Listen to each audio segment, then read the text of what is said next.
Hello chess friends!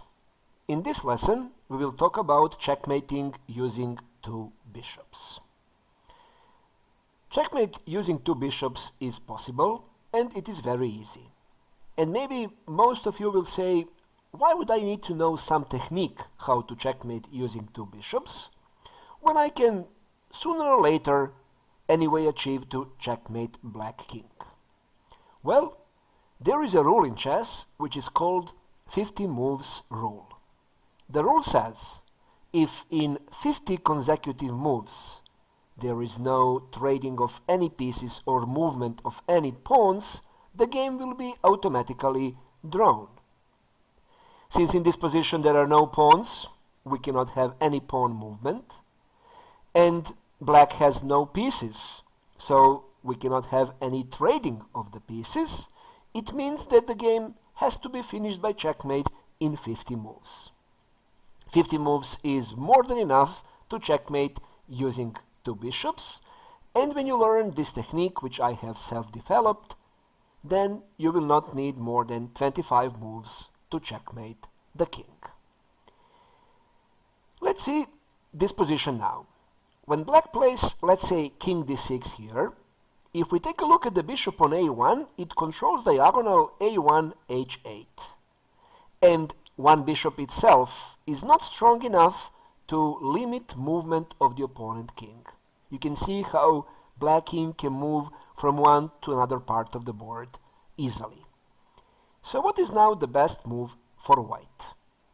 That move is bishop e4. After this move, two white bishops obtained great cooperation. As they are controlling two consecutive diagonals, great barrier for black king was created now. Let us call these marked squares as a river. Part of the board where black king is, we can call black's king coast, and part of the board where white's king is, we can call white's king coast. Our plan now is very simple. We just want to shift our river more close to a8 square, and like that we will decrease the size of black's king coast and increase the size of white's king coast. This can be done simply by taking the control of diagonal by diagonal. First, we will take control of a8, g8 diagonal, then a3, f8 diagonal, etc. Let's assume now that black plays king e6.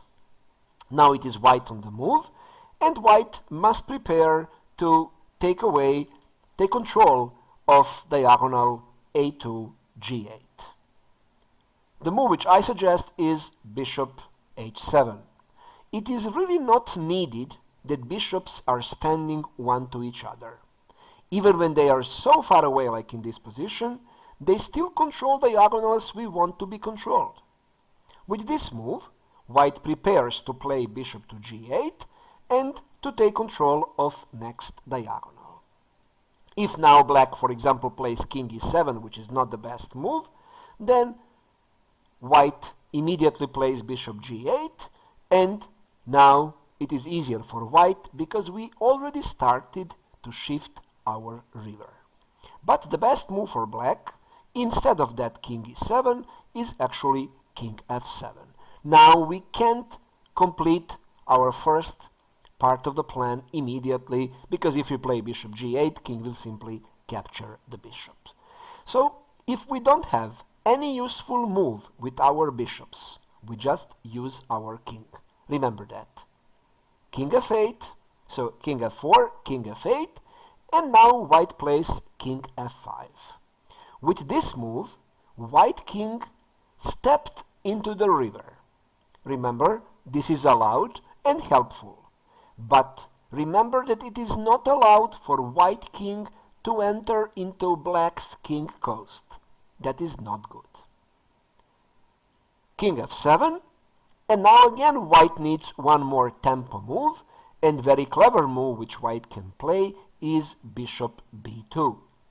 With this move, we will force black king to move, and then we also prepared taking control of diagonal after that, which will be diagonal a3, f8 diagonal.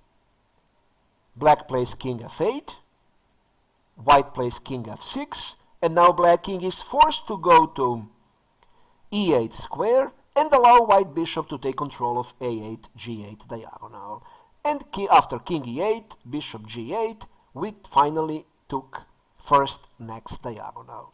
King f8, bishop b3, exactly to b3, because from b3 later white will easily take control of next diagonal. Black plays king e8, bishop a3, king d7, bishop a4, king c7. Look now where is the river, and how much we decreased black's king coast, and how big is now white's king coast. Now our next step, and always next step, is to take another diagonal.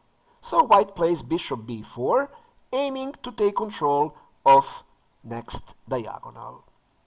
Black plays king b6. Since now we don't have any useful move with our bishops, we just approach closer with our king. King a6, king d7, king b6, king d6, king a6, king c6.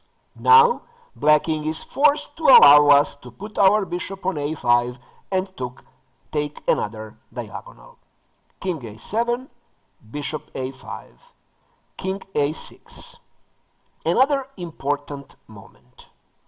Please remember that these two squares, b6 and c7, are forbidden for white's dark squared bishop unless that move produces direct checkmate. Remember that these two squares are reserved for white king. So now, logically, bishop d8 is the only move. Look, for example, what will happen if you make mistake and play bishop b6. That would be immediate stalemate. Playing bishop c7 instead will not be immediate stalemate, but later you will either struggle checkmating or you can create another different stalemate. After bishop d8, king a7, one of the final steps is to take control of so-called the shortest diagonal. The shortest diagonal is a6, c8 diagonal. Bishop b5, of course, king b8, and after bishop a8, the shortest diagonal now is under white's control. Checkmate is very close. Look now how small. Only 3 squares black has in his coast, while white's king coast is very, very large. Now, after king a7, we don't need to move our bishop, which controls the shortest diagonal. We defend it by playing king b5.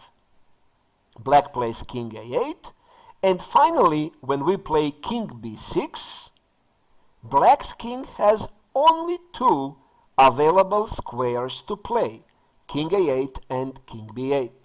Since we have 2 bishops, it is clear now that checkmate will be very, very quick, because 2 bishops can control 2 squares, so easy checkmate will follow. Now, after king b8, bishop c7 is a good move because it produces direct checkmate. Otherwise, remember, we never put the bishop on b6 or c7 if we checkmate on a8 corner. King a8 and bishop b7 checkmate. This checkmate technique took only 24 moves from the starting position, but you will always, however black plays, be able to do it in around 25 moves. So you will never get in trouble to apply 50 moves rule. If you like this lesson, please click on like, share or subscribe to my channel for new videos.